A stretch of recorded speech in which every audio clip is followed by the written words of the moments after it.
Hello, and welcome from the year 2021. The world as you know it is no more. From streets full of murderous monsters to declines of species across the planet, it hasn't exactly been a great one. Let me take you all back to where it started. In late 2019, there was an outbreak of coronavirus. It started small in China, some saying it came from animal species being killed too often, spreading into humans through the black market, but nobody really knew for sure. All I know is when 2020 hit, it spread like wildfire. Started off simple, people just getting sick, getting the flu, lots of old people passing on. Their immune system wasn't built for this kind of thing. It worked fast and stopped your windpipes, closing your throat, making it harder and harder to breathe, until eventually you just suffocated to death. This went on for a few months, picking up all across the world, until something really messed up happened.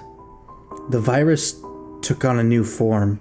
Instead of essentially giving people what seemed to be a flu-like asthma, it started messing with people, going into their brain. It turns out there was a much more horrifying side effect of the virus.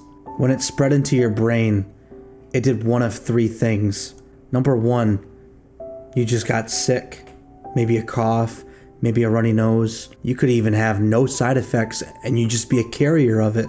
Number two, you just simply die. Sometimes a slow, painful death. Some people's minds were clearly more prepared than others as the virus struck deep inside of their brain cells. At least that's what we last heard from the news broadcast. Most TV stations all went off the air many months ago, but the internet's still on, and that's where you hear a lot of the third type of diagnosis. This was the one that ultimately led to the world we live in today. Certain people that got infected, they would change.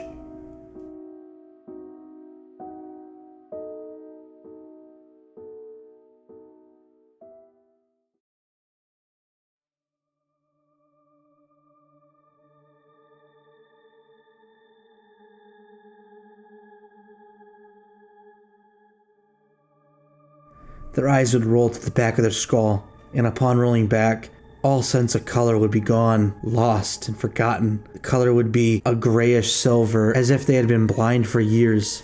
Almost immediately after that, they would lash out, attacking anyone near them, some more gruesome than others, but it always ended the same way. The person, whatever they were, all the thoughts, memories, just the human being inside of that brain was gone.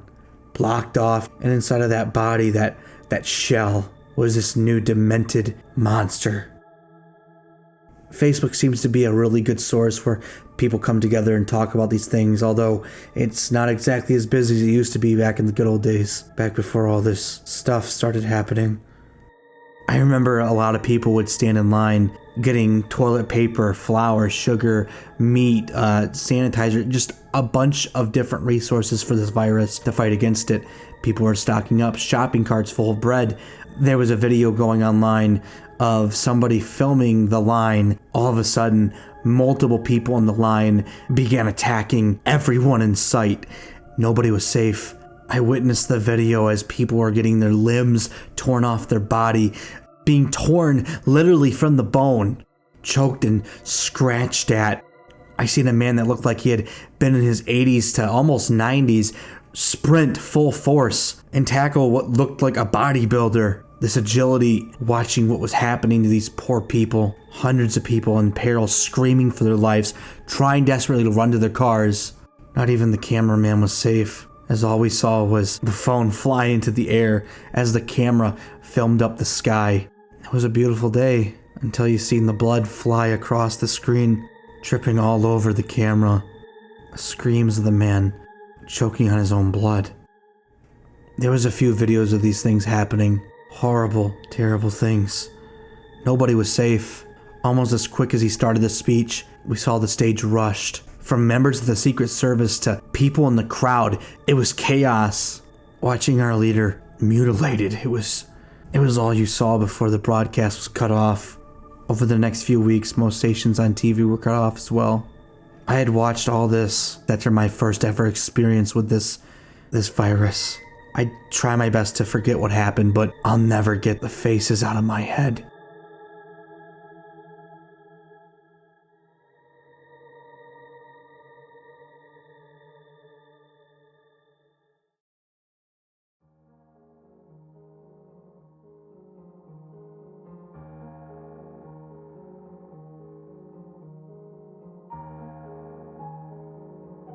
It was about 7 o'clock in the morning, sun just rising.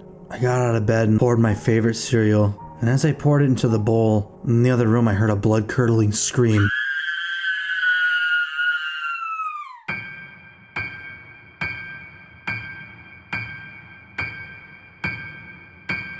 It made me freeze in place, so much so that when reality snapped back to me, I saw that the cereal I was pouring was overfilling the bowl and landing all over the counter. Just as soon as I put the box down, following the scream was a gunshot, piercing my ears, deafening me.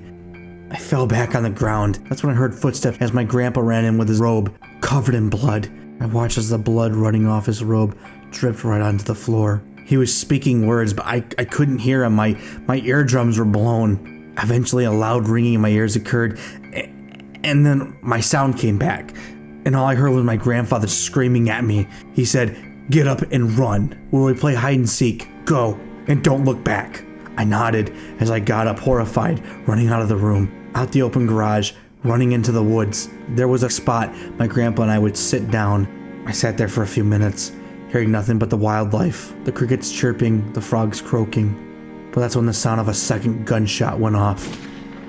No, 3, 4, no, 5 gunshots going off.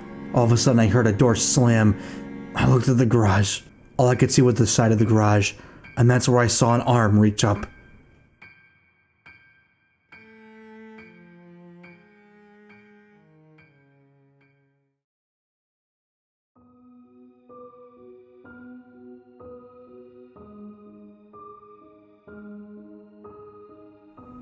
Out popped out my grandfather's head, but he didn't look the same. Cuts and scrapes all over his bald scalp as blood poured down to his face. He looked at me, and if it wasn't for the fact that there was blood spewing out of his mouth, I swear to God I could have heard him say, "I love you." That's when I saw multiple hands reach up and grab his skull, fingers going through his eye holes. Screams of terror echoed through the woods. I witnessed my grandfather's head ripped off his body. I watched as I saw the tendons and the veins and the skin. God, you could hear the sound of the tearing as it was just ripped clean off the bone. The snap. Oh my God, the snap. That was the last thing I heard as the screaming stopped and 2 figures walked out of the garage. What was left of my 2 sisters emerged. They took the skull of my grandfather and chucked it at the ground like a basketball, afterwards stopping to scream as loud as their vocal cords could allow them. This was my first encounter with the coronavirus stage 2. The type is the most dangerous. Never in my life, out of any horror movie, have I ever seen horrible, disgusting, God, just grotesque is what I had just witnessed. To the closest thing to a father I've ever had. I thought maybe they would find me and rip me apart or snap back to reality, but they didn't. They stopped and looked dead at each other as you saw the bigger of my 2 sisters tackle the smaller one. The unbelievable magnitude of strength that they put into each other, throwing one another into the garage, onto the floor, stomping on each other's bones.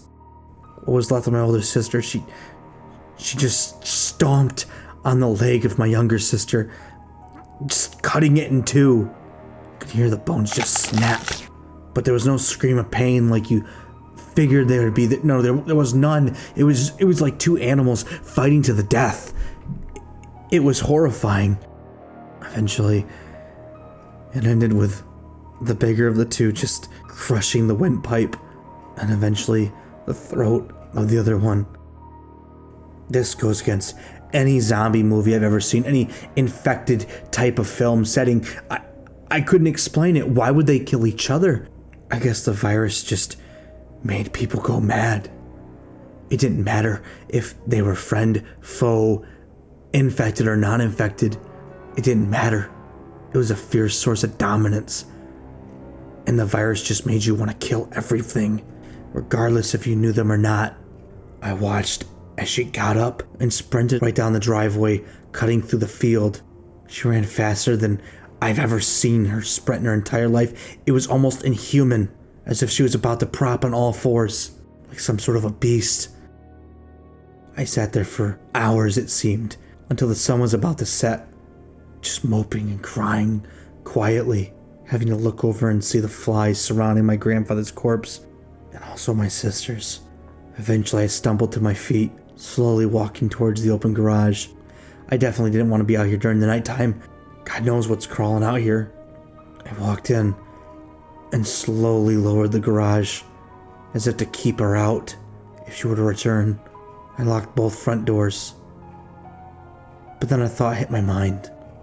What if I was actually locking myself in with whatever's left?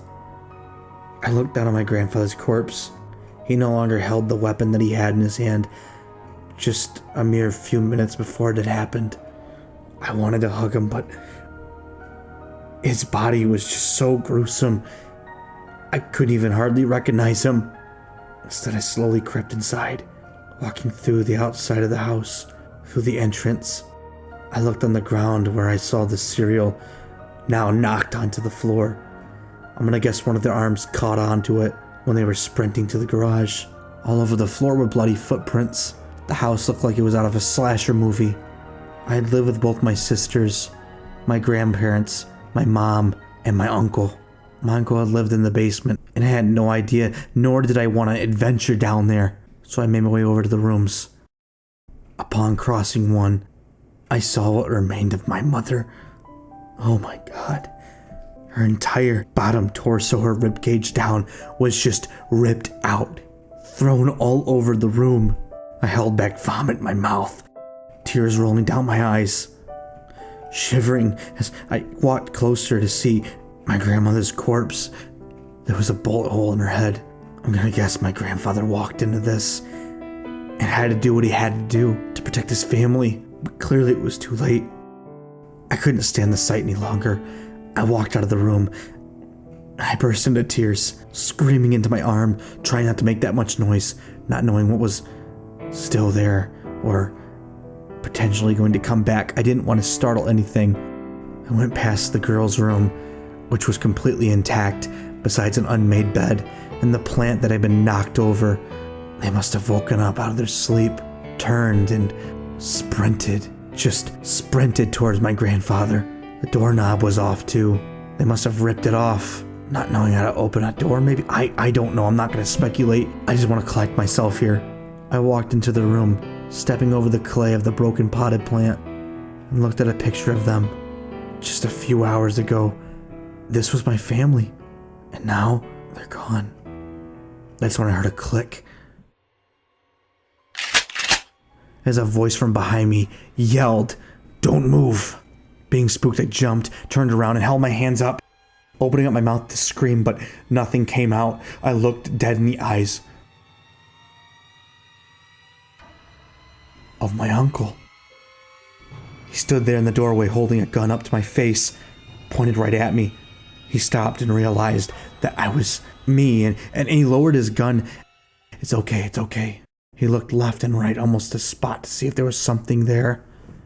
He lifted up one finger up to his mouth and slowly went, "Shh." He signaled his hand for me to move closer, and I did. We walked out of the house slowly, walking over corpses, out of the garage, over into the woodland area. He kneeled over and brushed some leaves away, revealing a hatch. He lifted it up, signaled me to go down, and I did. He slowly put it back down, locking it behind me, making sure that we were safe and secured. I guess my grandparents had made us sort of fallout shelter that was really nice and up to date. It had multiple rooms and it was just a really big emergency survival area. I guess now's as good a time as any to use it. We walked through the rooms until we found a pantry of sorts with a bench. He sat me down and sat next to me, put this gun against the wall. He looked at me, reaching his arm up to turn on a light, and he said, "It's going to be okay. I promise. It's going to be okay. You're safe here." I couldn't help it. I dove into his chest, wrapped my arms around him, and I bawled my eyes out. I bawled my eyes out more than I have ever cried in my entire life. This was all I had left. This was the last of my family.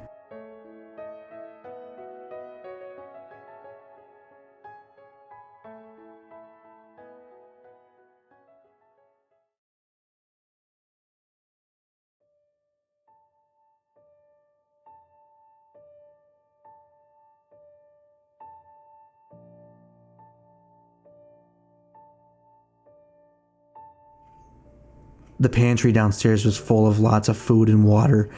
I actually had a taste of my first ever beer the other night.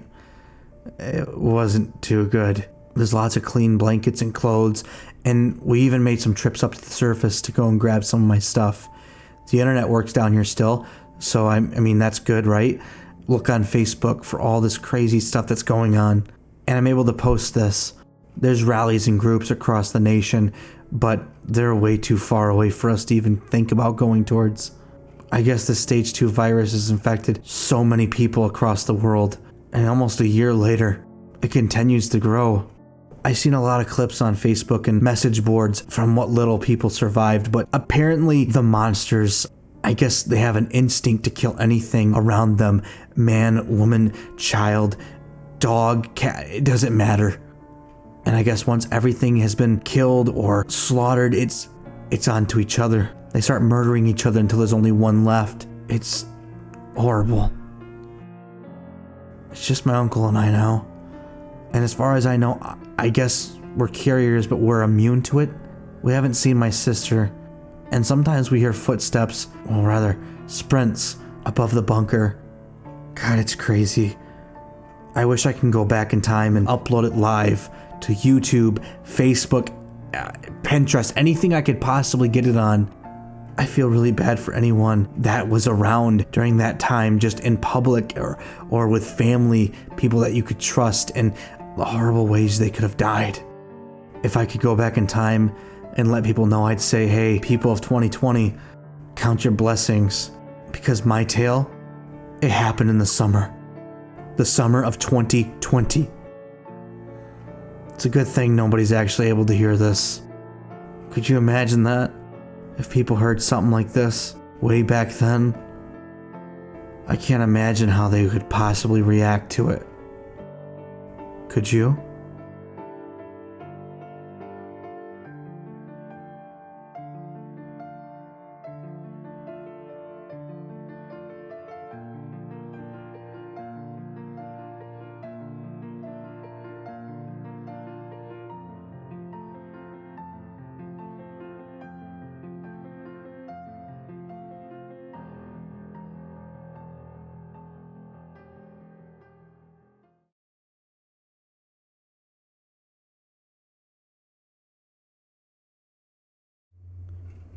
I did get a comment the other day that kind of made me feel woozy.